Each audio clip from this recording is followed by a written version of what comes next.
അമ്മിക്കല്ലിൽ അരച്ചെടുത്ത വെള്ളച്ചമ്മന്തി അച്ഛൻ വന്ന് ടേസ്റ്റ് നോക്കി അമ്മക്കിടി കിട്ടി. അങ്ങനെ കൊറേ സമയത്തുണ്ട്. കൊറേ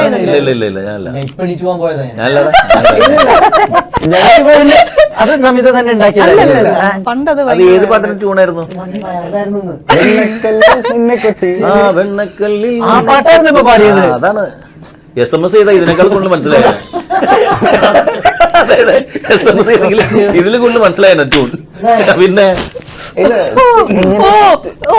നിങ്ങളൊക്കെ ഭയങ്കര പാട്ടുകാര്. എന്റെ അടുത്ത് ഇങ്ങനെ ചോദിച്ചാ ഞാൻ പാടുമ്പോ നിങ്ങൾക്ക് അതിപ്പോ ട്യൂൺ ഏതാന്ന് മനസ്സിലായി. പക്ഷെ ഭയങ്കര രസമായിട്ട് നന്നായിട്ടില്ലേ?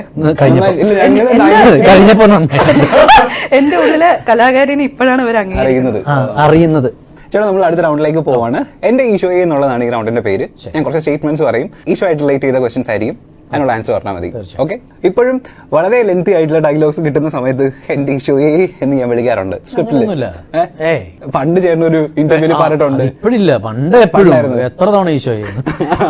ഇത് നമുക്ക് ബൈഹാർട്ട് ചെയ്യാനൊക്കെ ഭയങ്കര. അത് ഈശോയെന്നല്ലെങ്കിൽ അപ്പോഴാണെങ്കിൽ അവിടെ ഷോർട്ട് റെഡി ആയിരിക്കും.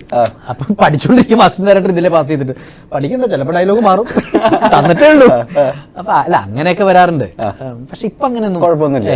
നമ്മൾക്ക് ഇങ്ങനെ ലെങ്തി ഡയലോഗ്സ് വരുമ്പോ സീനാണ് പ്രശ്നമാണ്. അപ്പൊ എന്താ ചെയ്യുക? യൂഷ്വലി നമ്മൾ തലേ ദിവസമേ പഠിച്ചു വയ്ക്കും. എനിക്ക് തോന്നുന്നു ഓരോ ആക്ടേഴ്സിന്റെയും പ്രോസസ്സ് വ്യത്യാസമാണ്. ചില ആക്ടേഴ്സിന് നമ്മൾ നേരത്തെ പഠിക്കുവാണെങ്കിൽ ആ മൊമെന്റിൽ നമ്മൾ പറയുമ്പോൾ ഭയങ്കര ആർട്ടിഫിഷ്യൽ ആയിരിക്കും, മേഡപ്പ് ആയിട്ട് തോന്നും. പക്ഷെ എനിക്ക് എന്റെ ലൈൻസ് ഓക്കെ ആണെങ്കിൽ എനിക്ക് കൂടുതൽ പെർഫോമൻസിൽ ശ്രദ്ധിക്കാൻ പറ്റും. അപ്പൊ ഞാൻ നേരത്തെ ലൈൻസ് പഠിക്കും. പക്ഷെ ചേഞ്ചസ് ഉണ്ടാവും. ഇപ്പം നമ്മൾ കോമഡി സിനിമകളൊക്കെ ഒരുപാട് ചെയ്യുന്ന സമയത്ത് എല്ലാം സ്പോട്ടിലല്ലേ, അപ്പൊ അതൊന്നും നമുക്ക് പഠിക്കാൻ പറ്റില്ല. പക്ഷെ ഭയങ്കരമായിട്ടുള്ള ലെങ്തി ഡയലോഗ്സ് ഉണ്ടെങ്കിൽ ഞാൻ ജസ്റ്റ് ഒന്ന് റെഫർ ചെയ്ത് വെക്കും, അല്ലെങ്കിൽ എനിക്ക് മൊത്തത്തിൽ പ്രശ്നം. ഈ സിനിമയിൽ ആർക്കും ഇച്ചിരി ലെങ്തി ഡയലോഗ്സ് ഉള്ളത്? കിലോമീറ്ററോളം ഉണ്ടല്ലോ.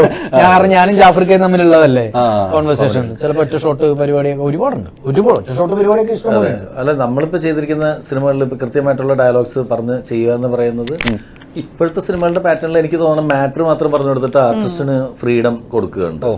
അപ്പൊ ആ മാറ്റർ വിട്ടു പോകാതെ ആ കണ്ടന്റ് എങ്ങനെ അവതരിപ്പിക്കുന്നു എന്നുള്ളത് അങ്ങോട്ടും ഇങ്ങോട്ടും പറഞ്ഞ് അത് ഇത്ര ഇപ്പൊ റിസ്ക് ഇതല്ല. പണ്ടത്തെ പോലെ ഇങ്ങനെ ഇപ്പൊ രഞ്ജിയേട്ടനും ഒക്കെ എഴുതി വെച്ചിരുന്ന സുരേഷ് ഏട്ടനും പൊതുവെ നമ്മള് റിയൽ ലൈഫിൽ സംസാരിക്കാത്ത പാറ്റേൺ ആണ്. അത് ഗ്രാസ്പ് ചെയ്യാൻ കുറച്ച് ബുദ്ധിമുട്ടാണ്. ഇതൊന്നും ഇപ്പൊ നമ്മുടെ രീതിയിൽ പറഞ്ഞോളൂ. ഇപ്പൊ ഒരു ക്യാരക്ടർ സംസാരിക്കുന്നത് ഒരു കോട്ടയം ഭാഷയിലാണെന്നുണ്ടെങ്കിൽ കുറച്ചും കൂടി കംഫർട്ടാണ്. തൃശ്ശൂർ ഭാഷയിലാണെന്നുണ്ടെങ്കിൽ കുറെ കാഷ്വൽ ആയിട്ടുള്ള കണ്ടന്റ് എടുത്തിട്ട് നമുക്ക് കാഷ്വൽ ആയിട്ട് നമുക്ക് പറയാനായിട്ട് പറ്റും. അതാണ് അതിന്റെ ഒരു ഏറ്റവും വലിയ പ്ലസ്. പക്ഷെ മറ്റേത് പറയണമെങ്കിൽ ലാലേട്ടനും മമ്മൂക്കയും സുരേഷനൊക്കെ നെടുനീളം ഡയലോഗ് മുറിക്കാതെ അത് ഭയങ്കര പണിപ്പെട്ടിട്ട് കാണാം. കാരണം